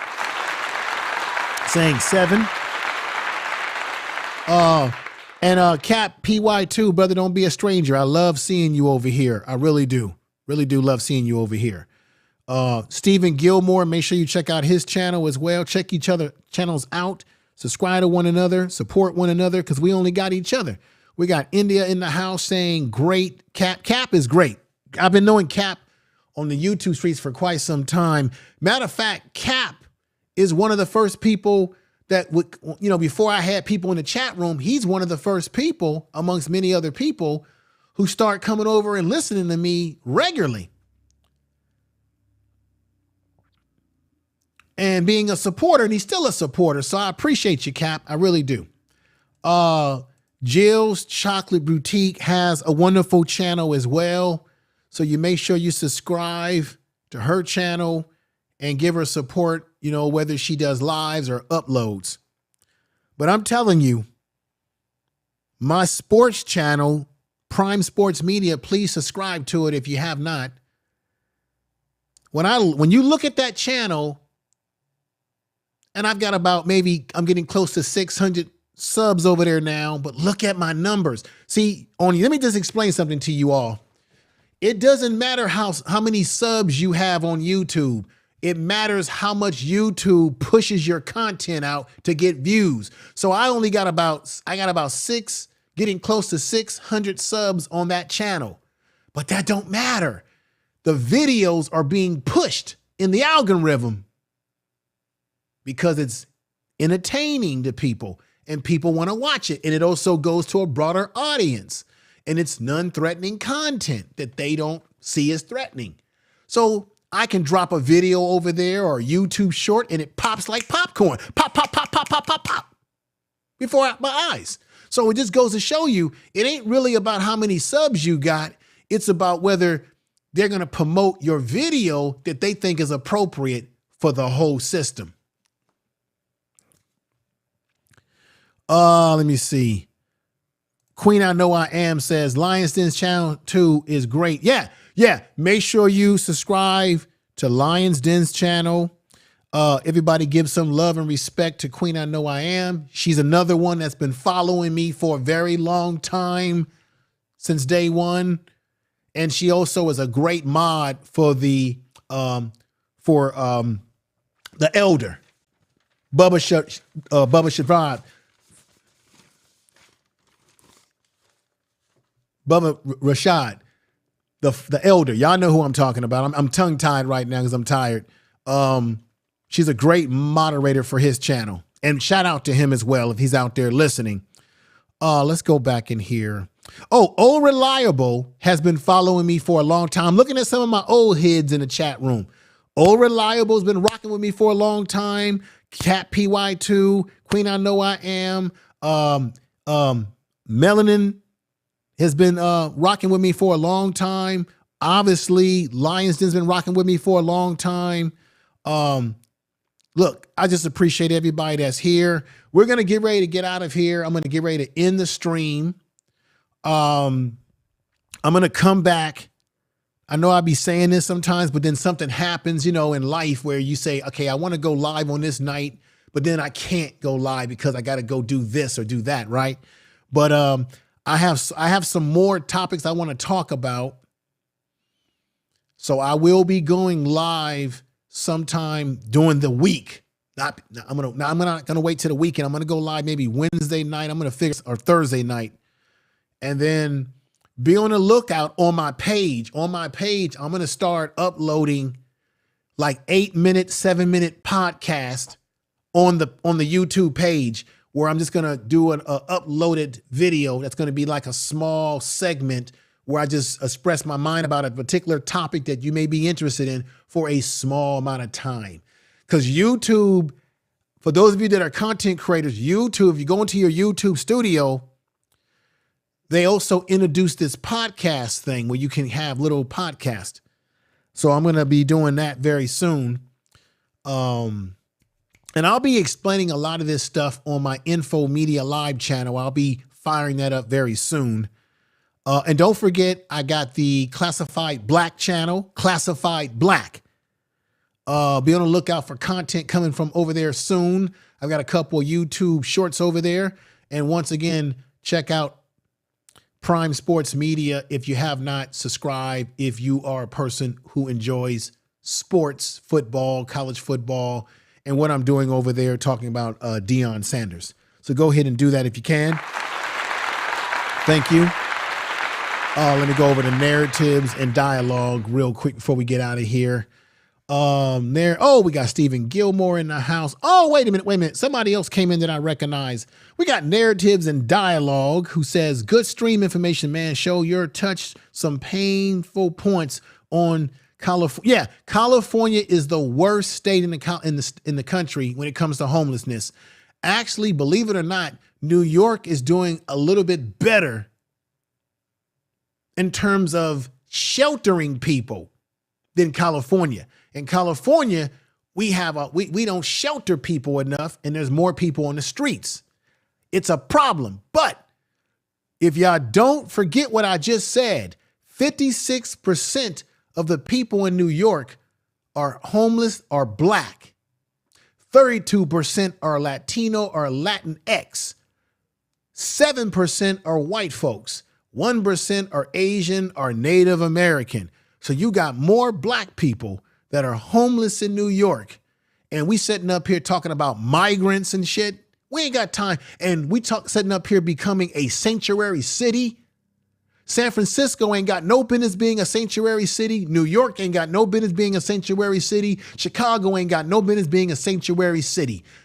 That's why these Republican governors are sending people there. But you notice that they're only sending the migrants to cities that have black mayors, because Seattle, Washington is a sanctuary city. They ain't sending them up there to Seattle, to Washington State.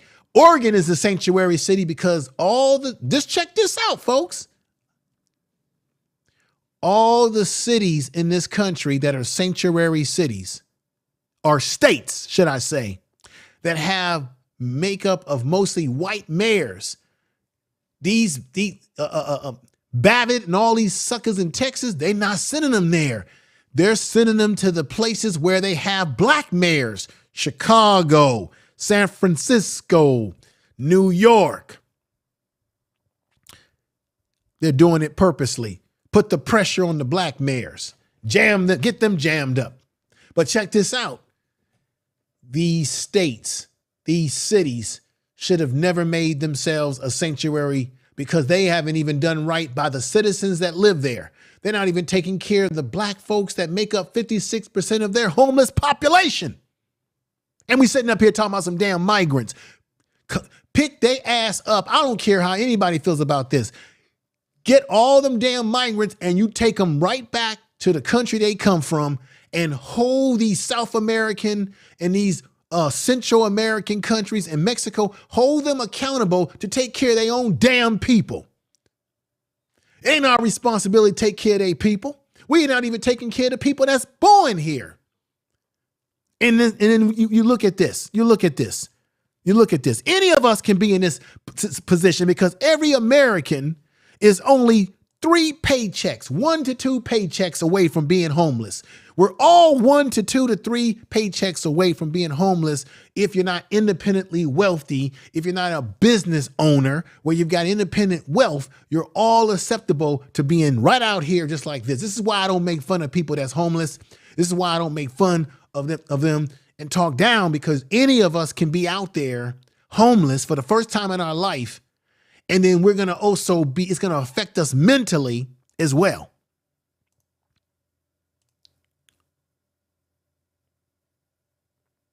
I just want y'all to see that as I get ready to end the program.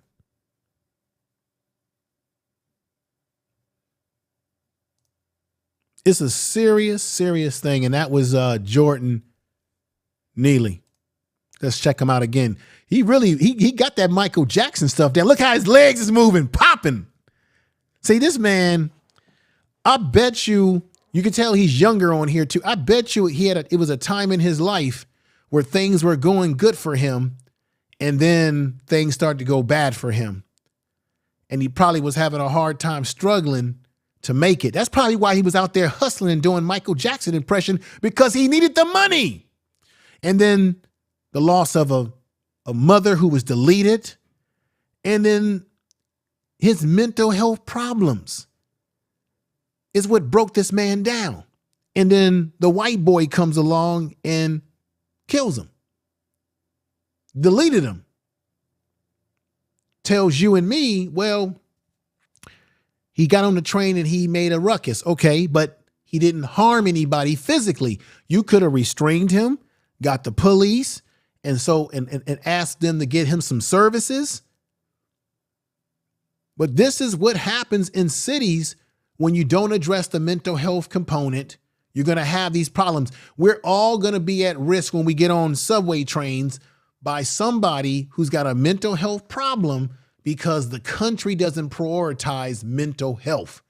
If you prioritize it, get these people treatment and try to get them off the streets as best as you can, help Americans first before you start helping all these damn migrants and illegals who ain't got no business over here, maybe Jordan Neely wouldn't have been on a train saying that he was hungry. That's a key word. And this is the thing that people don't understand.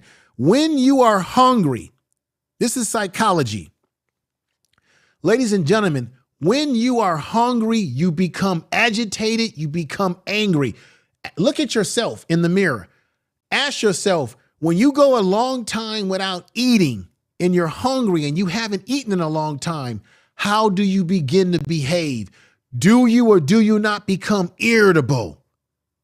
Put a 7 in the chat room if you have experienced this and you understand what I'm saying.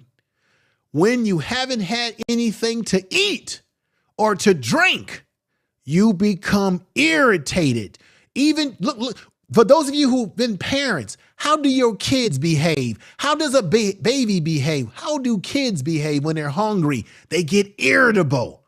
You get irritable. I'm not justifying anything. I'm simply saying Candace Owens made fun of the fact that he said he would. They talked about, well, he was hungry and he didn't care if he went to jail. You know, let me ask you something. Now, I work with guys in the prison system. Let me tell you why he probably said, from a psychological point of view, why he didn't mind going to prison or jail. Because people are demonizing that. Oh, he want to go to jail. The reason why he probably wants to go to jail, or because when you go to jail, and I know this for a fact more than anybody on these YouTube streets, when you go to jail, you get a cot and 3 hots. You get somewhere to sleep. You get 3 meals. You get breakfast, lunch, and dinner. And you get a warm cell to sleep in. I'm not saying that I want to be in a cell. I'm not saying that that's a place you want to be. But when people are homeless and they become desperate and they're hungry and thirsty, prison or jail becomes an alternative. I know for a fact that there have been guys that I've worked with personally who committed a crime on purpose to come to prison or jail because they knew that in jail they're going to get a cot and 3 hots. They're going to get a cot to sleep on. They're going to get a bed or bunk, I guess we call it. And they're going to get a dinner, lunch, and breakfast. They can get a shower. They can get clean clothing, and they get a warm place that they can sleep in during the winter. I know for a fact that you've got people during the winter that's homeless that will commit a crime, like go into a store, steal a bottle of liquor or something to get arrested so that they can go into jail to sleep in the jail during the winter days. Tell me I'm wrong. See, that's what most people who are talking about this issue, black conservatives, don't know a damn thing about. I do, because I work with it.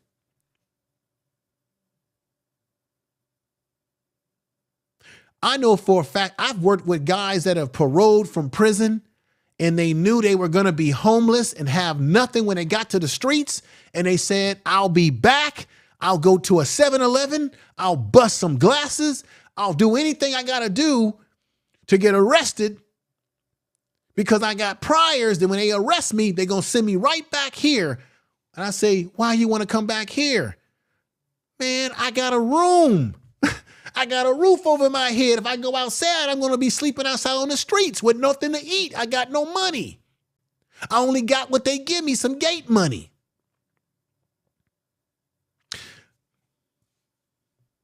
Prison is a terrible place to be in, but there is a structure in prison that people are used to. What is that structure? The food, the room, and the clothes. And another thing that y'all may not know about. Do you know when you have homeless people on the streets who commit these petty crimes and they go before a judge, the judge will sentence them to 2, maybe 3 years, or maybe 6 months. Why? Because they know in prison they're going to get mental health treatment. They know that they won't get mental health treatment in the streets. See, I'm giving y'all inside information that I know that most people don't know. These judges will give them a sentence because they know that they're going to get the mental health treatment in prison, because in prison we're mandated. They know that the counties are full and don't have the capacity to deal with providing the mental health treatment. So they say, I got a mentally ill defender in front of me. If I send him, if I give him a 6-month sentence, a year sentence, I know he's going to get mental health checkup in the prison that he goes to.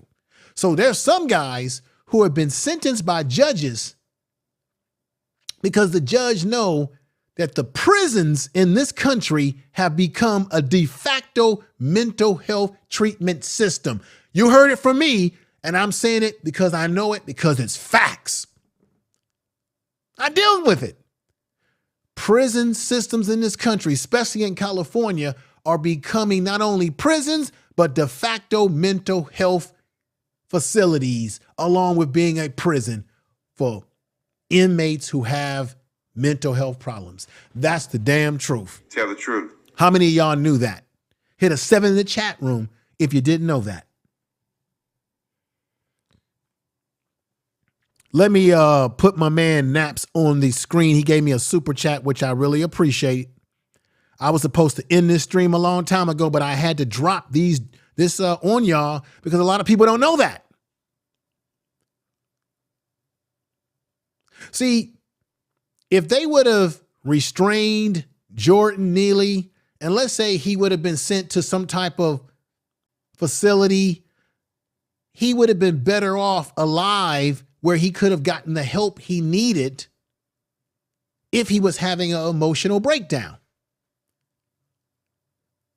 And once he could get that treatment, and he can maintain the treatment with wraparound services, you got to give people, that this is another problem. See, I'm giving you solutions here. When people have mental health problems and they're homeless, you got to give them wraparound services to maintain. You just don't give them the treatment and then say, okay, bye. You got to give them wraparound services, housing. They need social workers to check on them. They need counseling. I know that there's people that are homeless who want to be homeless and don't give a damn about having help. I know that, but I ain't talking about those folks. I'm talking about the people who probably need help and wanted help and can't get it. And they know that they can only get it by committing a crime to come back to prison. I know this for a fact because I've talked to guys that have done this. I got over 20 years in this.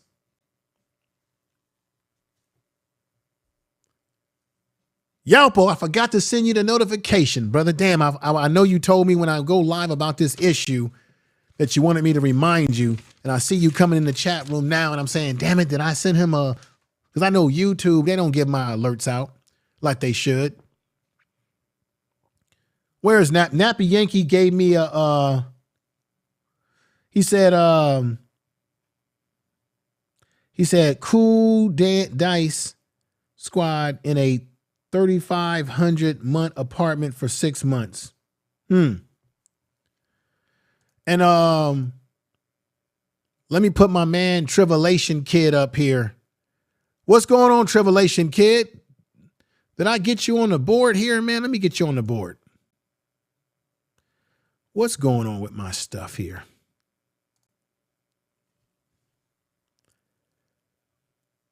We got my man, the Tribulation Kid in the chat room.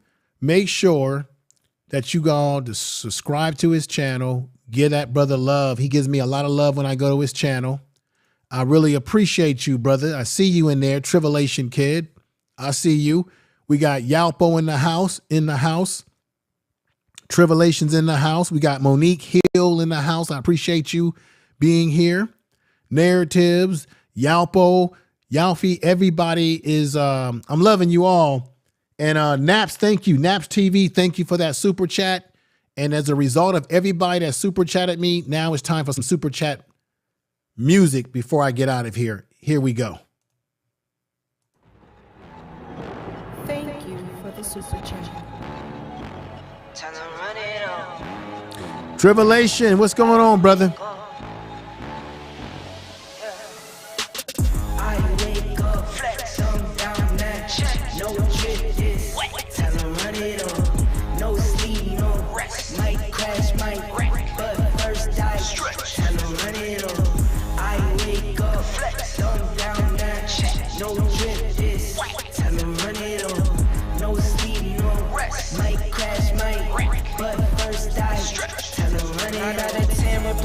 I'm by my lonely. Turned to a savage, now my baby wants to hold me. I love my fans, don't need no friends, I got my homies. Thought I could trust you, I find out you tried to zone me. I'm number one up on that court, I'm Nick McGrady. The first one in, the last one out, can't call me lazy. Put in my hours, send the invoice and they pay me. I need 6 rings like MJ and Tom Brady. I wake up, flex, thumb down that check. No drip this, tell her run it up. No sleep, no rest. Might crash, might wreck, but first I tell her run it up. I wake up, flex, thumb down that check. No drip this, tell her run it up. No sleep, no rest. Might crash, might wreck, but first I All right, everybody. Priest. I knew what was going on. Let me put these folks back up here. And there we go. Stephen Gilmore YouTube channel. Thank you for coming over again. Thank you, Chica, for coming over again. We got my man, Sir Hale Speaks Network. Thank you for coming over. I'll be over there today. If you're going live today, brother, I'll be over there to give you support on your Sunday show today. I appreciate you. Love you for all your support and love you for all that you do on your channel and what have you. And we got to do something else again, brother. I've got to get you and Black Men Unfiltered together over here, but we got to do something again. And appreciate you. I appreciate everybody that's in the chat room. Make sure you check out my man, Sir Hale Speaks Network, where you get very intelligent conversation as it relates to relationships that we have in our community as Black men and Black women, our responsibilities, our duties, how we should talk to each other, how we should treat each other, men, the things that we need to stand up for. And he has intelligent talk over there, and I appreciate him, as well as Black Men Unfiltered and everybody that's here. I appreciate you, brother. And we got We got Doe Eyes TV. Make sure you check her out as well. She has a YouTube channel where she plays beautiful jazz music 24 hours, but she also does interviews where she interviews people. She had me on her show, and I appreciate coming over there, and she's fantastic. Remember my man Yalpo? I interviewed him. He's an author, a book writer. He does black sci-fi type books, incredible books. Make sure you check him out because he's got more books in Amazon. Yalpo, you know you are a mod on this channel. You can drop links to your books and all the stuff that you have on Amazon and everything anytime you please and want to. You don't have to ask, brother. You are a mod. And as well as other mods in the chat room, if you have a channel, you can drop your links as well as other people's links as well, because it's about sharing and helping one another. Real Aaron Collins is in the house saying, salute Information Man, and thank you once again for a real news program. Thank you.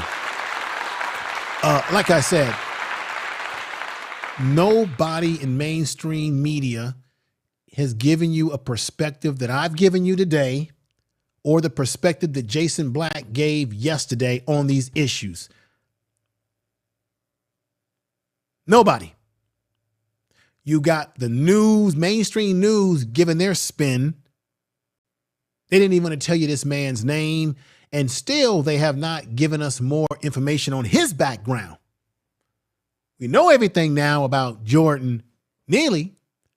And remember, you had the black man in Atlanta who did that horrible act out there.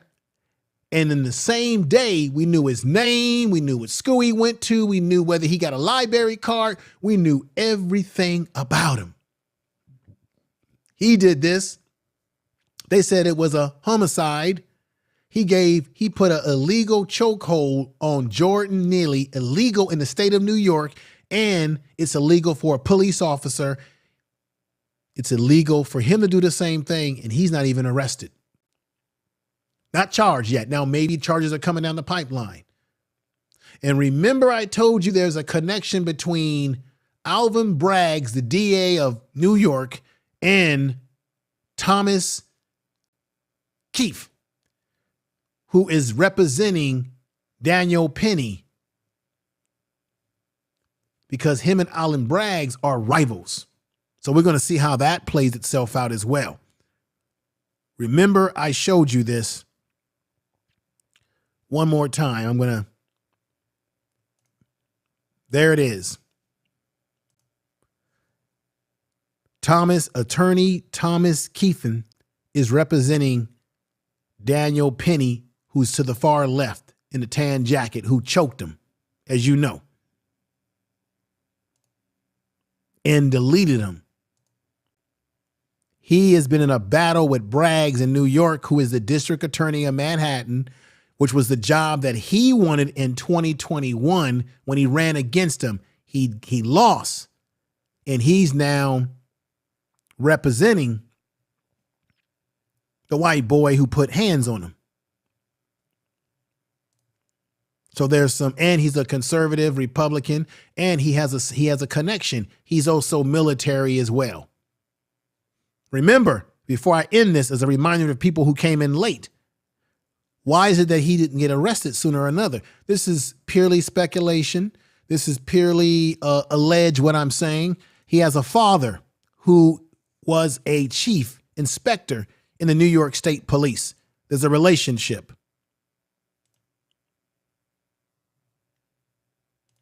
There is and I just say speculatively, is there a relationship that the father has with the New York? Is he a known entity? Is the son a known entity? These are just speculative thoughts, because his father is well known as a retired law enforcement officer in the state police as well. Chief, should I say. But the community, as I said earlier in the stream, they want him. He's wanted by the community. You're wanted. Tell the truth. So with that said, ladies and gentlemen, I'm going to get ready to get on out of here. Everybody, Queen I Know I Am, Yalpo, Narratives and Dialogue, Carlos X, all of you, Brother Bob, Doe Eyes TV, Queen I Know I Am, Brother Tribulation, thank you for being here, coming in and showing us your love as well. Thank you. I'll be back with more video presentation during the week. Make sure you subscribe to Prime Sports Media if you do like sports, in particular college football and issues around Deion Sanders as it relates to what's happening at Colorado with him recruiting and building a program up there. So definitely check it out. I do most of my content over there around him, his family, football, and what have you. And every now and then I may do a story about general sports as well. So check out Prime Sports Media. Also, be on the lookout for the other channel, which will be a mysterious channel. You'll see me in a different light and way in the subject matters that I'll be talking about. And that is the Classified Black channel, where we'll be talking about all sorts of things, time travel, multiverses, things of that nature. Are there beings from other planets amongst us or in the universe? All sorts of things. Are we a first or second class? What will it take to become a first world civilization versus a second world civilization versus a third world civilization versus a fourth world civilization? Why is it that we have tornadoes? A tornado in Los Angeles, particularly in Compton. What's going on with our environment? Do you believe in giants? The Bible talked about giants, things of that nature. All sorts of things, portals, other worlds, other things. We'll be getting into that on Classified Black. Now, Classified Black will not be a channel where I go live. It will be short, uploaded videos. You can find Classified Black by simply putting Classified Black in high caps and subscribe to that channel. Dropping information over there very soon. The videos that I'll be doing over there will ask questions and questions that you need to answer, and you need to put comments because we're going to explore so many different things. If you like Coast to Coast AM and things of that nature, I'm going to give it to you too. But we're going to do it as Classified Black. Now, when we go over issues on that channel, if we can't figure it out, then it's Classified Black. If we can figure it out, we unclassify it. With that said, ladies and gentlemen, let me get on out of here. Check out those channels and love yourself. Tell someone you love them, because any of us could be a victim of what happened to Jordan Neely, folks. Thank you. I see you. I love you. And shall be back with more presentation, y'all. Peace. Peace.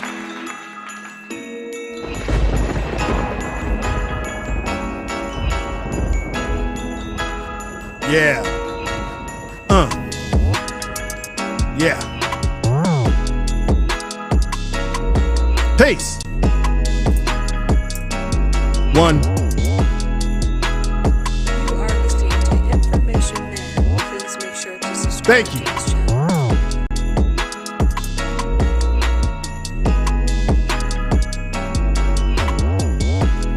One, two, three, four, five.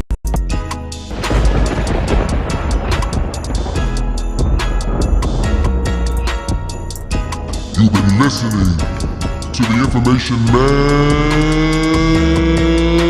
Show, baby.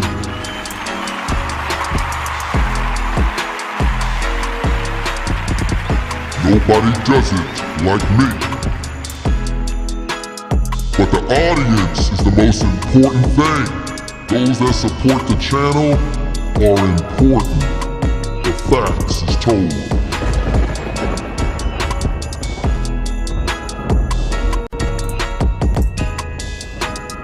One, two, three. You get truth. Truth. Truth. Truth. Tell the truth. Tell the truth on these damn streams, on the YouTube streets. Yeah. You want truth? You get it on the Information Man Show, baby. Truth. And you know what? don't forget to subscribe, baby. Yeah. Subscribe.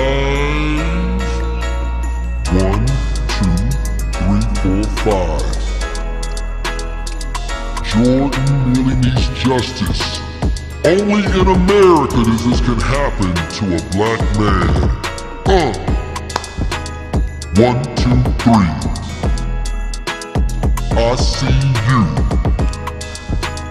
Only in America, a black man can be deleted like this. Only in America, that's the truth. The truth. Information Man brings you truth every week. Every week. Yes. You come over here. Here you get the truth. You get it. Every week. Cannot be denied the truth. Yes.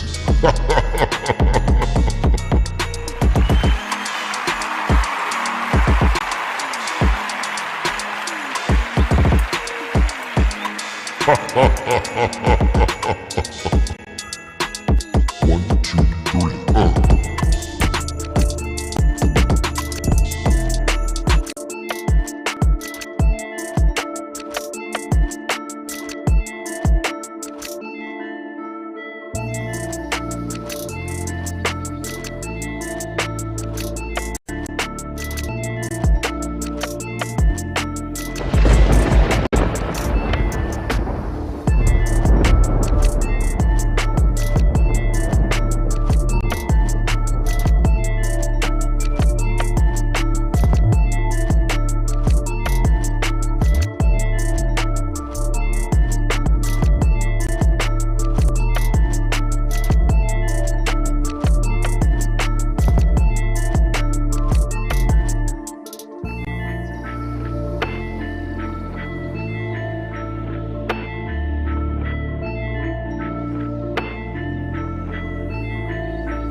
You are listening to Information Man. Please make sure to subscribe to his channel.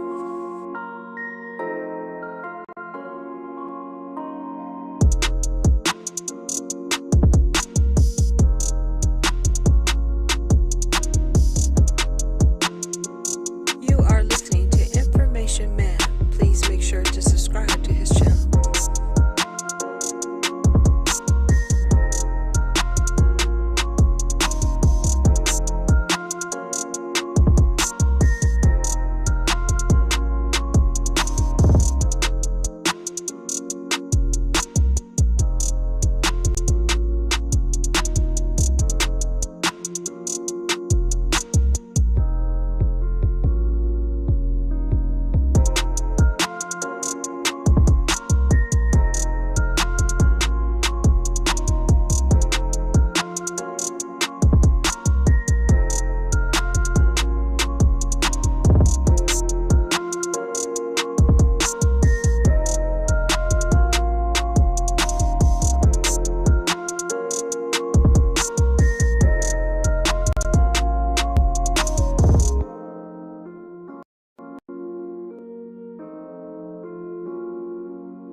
Tell the truth.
Tell the truth.